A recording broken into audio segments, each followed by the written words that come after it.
2 ದಶಕಗಳ ನಂತರ ಮತ್ತೆ ಸಂಸದರ ಸ್ಥಾನ ಹಾಸನ ತೆಕ್ಕೆಗೆ ಬಂದಿರೋಂಥದ್ದು. ಈಗ ಶ್ರೇಯಸ್ ಪಟೇಲ್ ಅವರ ತಾಯಿ ಅನುಪಮ ಇರೋದು. ಅನುಪಮ ನೇರವಾಗಿ ಮಾತಾಡ್ತಾನೆ. ಮೇಡಮ್, 2 ದಶಕ ಆಯಿತು, ಸುಮಾರು 25 ವರ್ಷ ಆಯಿತು, ಯಾವುದೇ ಸ್ಥಾನಮಾನಗಳಿದ್ದಿಲ್ಲ.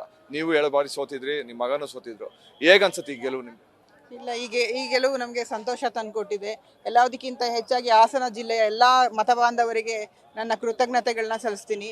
ಎಲ್ಲದಕ್ಕಿಂತ ಹೆಚ್ಚಾಗಿ ಇಲ್ಲಿ ಪಕ್ಷಾತೀತವಾಗಿ ಸಂಘ ಸಂಸ್ಥೆಗಳು ಎಲ್ಲರೂ ಸಹ ನನ್ನ ಮಗನಿಗೆ ಒಟ್ಟಾಗಿ ನಿಂತ್ಕೊಂಡು ಕೆಲಸ ಮಾಡಿ ಇವತ್ತು ಈ ಜಯ ಏನಿದ್ರು ಈ ಹಾಸನ ಜಿಲ್ಲಾ ಜನತೆಗೆ ಸೇರಬೇಕು ಅಂತ ಹೇಳ್ತೀನಿ.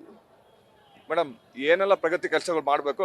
ನೀವು ಈಗ ಸಂಸದ ಆಯ್ಕೆ ಆಗಿದೆ, ಏನ್ ಮಾಡ್ಬೇಕು ಅಂತ ಅಭಿವೃದ್ಧಿ ವಿಚಾರಕ್ಕೆ ಸಂಬಂಧಪಟ್ಟ ಏನೆಲ್ಲ ಕಾರ್ಯಗಳು ಮಾಡ್ಬೇಕು ಅಂತ ಅನ್ಕೊಂಡಿದ್ದೀರಿ?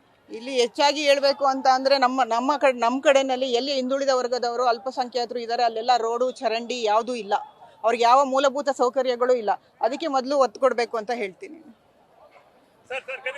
ಒಟ್ಟಿನಲ್ಲಿ ಈ ಗೆಲುವು ಸಾಕಷ್ಟು ಖುಷಿ ತಂದಿದೆ. ಸಾಕಷ್ಟು ಕೆಲಸ ಕಾರ್ಯಗಳು ಮಾಡಬೇಕು ಅಂತ. ಕ್ಯಾಮರಾಮನ್ ಪ್ರವೀಣ್ ಜೊತೆ Kiran, news Hassan. News first, ನಿರ್ಭೀತಿಯಿಂದ ನಿಮ್ಮ ಪರವಾಗಿ.